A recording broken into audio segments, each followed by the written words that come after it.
This is TWiT. I really liked this new quick note feature. Yeah. And what they're doing with Notes. Notes is now system-wide on iPadOS, iOS, and macOS. And I think the idea that you pull up from the corner to start a new note, which now goes into Notes automatically, but is also attached to the app that you created the note. It's a sticky note attached to that app or that tab in Safari. That seems very useful and very interesting. I think this might be something people really like.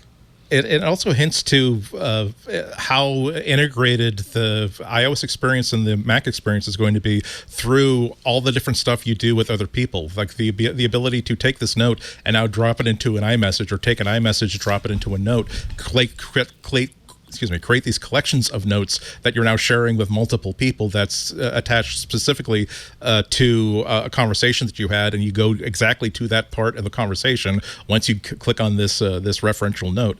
So there's, I mean, they're really, the submarine attack of all this is really making everything work together as though it did, to make the device that you're working on absolutely irrelevant, whether it's an iOS device, an iPadOS device, I mean a Mac, or at some point you're going to be dragging things off of your Apple Watch, I'm sure. I have to say though, I'm going to probably use Safari on the iPad more, just because I can attach these notes. They stay with the page. Yeah. When you go back to the page, the note shows up there. It is available in Notes everywhere. I think this is a kind of a new idea in productivity that I've not seen before. I think it's very interesting. Yeah, they're really taking advantage of this integration of, we've got the hardware, we've got the operating system, we've got the APIs, we can build, and we're creating one app of our own that actually integrates all that stuff together. It's the only heartbreaking thing is that if you got everything on Apple devices, it works great. But what do you do when you find Notes as a really, really important app for you? But unfortunately, you do have to occasionally go onto a Windows device or go onto I only use cross-platform note-taking apps for that very reason. The problem is that when every time you incorporate another operating system, it slows you down. So, like for instance, I have to stream stuff to multiple platforms.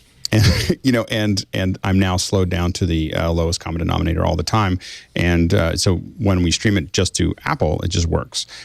Everyone else, and this isn't because Apple isn't supporting something. This is just because everyone else is very bad at it. And so you end up having to dumb down what you're doing to whatever that is. Yeah, but that's the real world, Alex. I mean, I would love to get everybody at TWiT to use FaceTime instead of Google Meet, but I can't make everybody use an Apple device. Right, but Apple doesn't have to pay attention to that. Like Apple can say, we're gonna make. It's wonderful here in the garden. Yes, they should.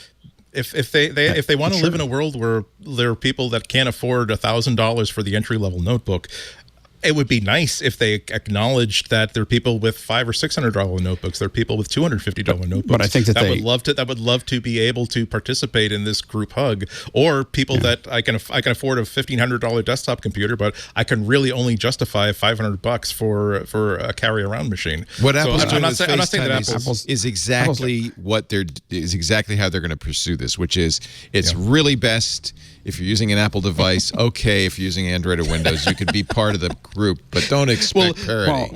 We'll let you participate just enough to realize how much you're missing by having a Windows machine. But they're serving the market of a large number of people who are kind of in that fold and don't really just want to have it work, and they want it to be smooth, and they want it, and so when you open that up, you're going to make them unhappy, and they're the ones buying your product. So the problem is that the people who are buying the product, the reason that they buy the product is for that ease of use and for the fact that they can throw those things around. And there's an awful lot of them. We can talk about people who want to try to cross-platform, and they're out there. There's an awful lot of people that just want to stay in the garden. They're pretty happy in the garden, and they spend a lot of money in the garden.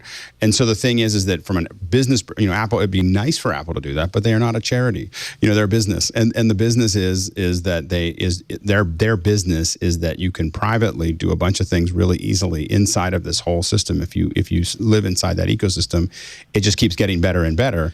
Like for instance, I got a new Apple TV, and the number one problem I have with my Apple TV is I have to remember what all the stupid logins are for all these stupid apps that aren't just using Apple.